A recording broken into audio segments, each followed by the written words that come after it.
देश के कई राज्यों में भारी बारिश और बाढ़ से जनजीवन अस्त व्यस्त है। वहीं जम्मू कश्मीर के पुंछ और अनंतनाग में बादल फटने से बाढ़ आ गई, जिससे कई घर तबाह हो गए। इसके साथ ही हिमाचल प्रदेश के चंबा में भी बादल फटने की घटना हुई।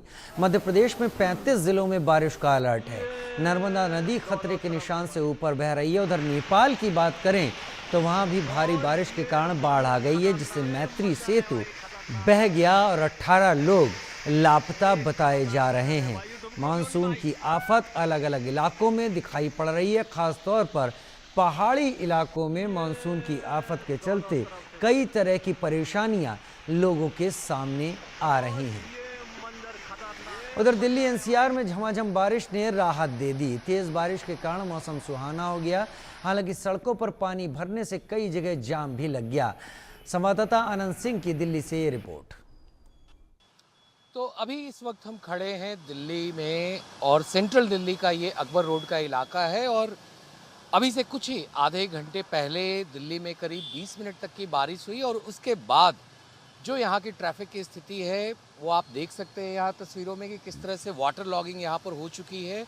और लगातार जो ट्रैफिक पुलिसकर्मी हैं वो लगातार ट्रैफिक को मैनेज करने में लगे हुए हैं। काफ़ी लंबा जाम लगता हुआ यहाँ दिख रहा है। आप देख सकते हैं तस्वीरों में आखिर किस तरह से जो ट्रैफिक पुलिस के अधिकारी हैं वो किस तरह से गाड़ियों को डाइवर्ट कर रहे हैं कि सड़क पे ज़्यादा लंबी कतार गाड़ियों की ना लग जाए और जाम की स्थिति ना बने।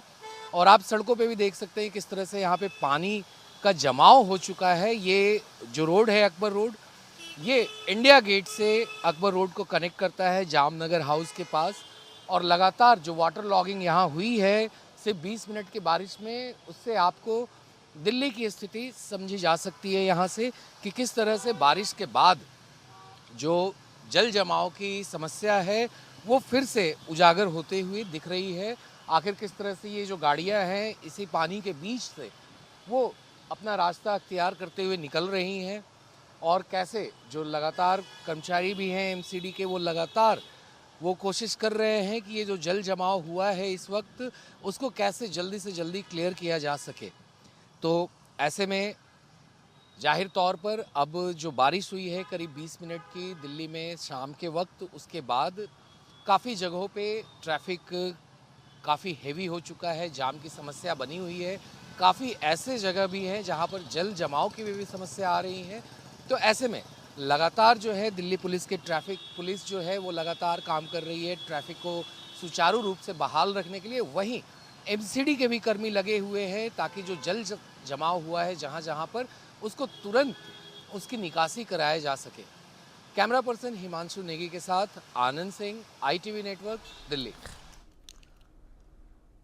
उधर उत्तराखंड की राजधानी देहरादून की लाइफलाइन कही जाने वाली रिस्पना नदी कभी दून की मशहूर चावल और लीची की जीवनदायिनी होती थी, लेकिन आज ये नदी आपदा की जद में है। रिपोर्ट देखिए।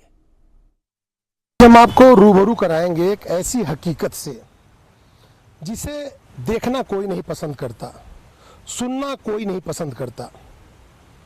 जी हाँ, मैं बात कर रहा हूं देहरादून के रिस्पना नदी और बिंदाल नदी की। देवभूमि उत्तराखंड, देवभूमि उत्तराखंड की राजधानी देहरादून। देहरादून की लाइफलाइन कही जाने वाली दो नदियां, एक रिस्पना नदी और एक बिंदाल नदी। ये दोनों नदियां ऐसी थी जो कि यहाँ के चावल को जीवन देती थी, यहाँ के जो लीची के बाग थे उनको जीवन देती थी, फैल के बहती थी।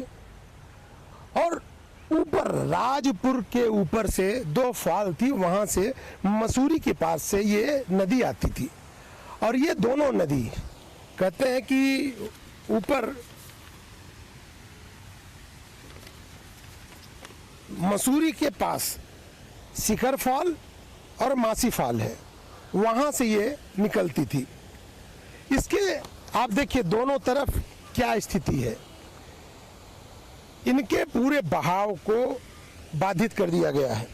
मैं अपने कैमरामैन से कहूंगा कि ये दिखाएं कि जो नदी जीवनदायिनी थी, जो देहरादून के कहते हैं ना मसूरी चावल जो फेमस था उसको जीवन देती थी, जो यहाँ के लीची के बागों के लिए कहते हैं कि ये सिंचाई का एक माध्यम बनती थी। आज देखिए गंदगी का अंबार लगा है, और इस सब गंदगी के अंबार के पीछे जो यहाँ पे स्थिति बनी है, वो स्थिति कैसे बनी, उस पर भी मैं आपसे चर्चा करूँगा और एक्सपर्ट से भी मैं बात कराऊँगा।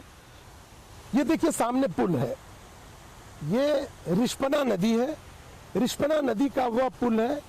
मैं कैमरामैन को अपने साथ चलने के लिए कहूँगा कि वो चलते हुए उस पुल को दिखाएं जिन्होंने विकास के नाम पे गोरख धंधा कर डाला। आप देखिए पुल का मुहाना जहाँ से पानी निकलता है उसकी क्या स्थिति है, और इस पुल पे बारिश के दौरान जब बारिश आती है तो पूरा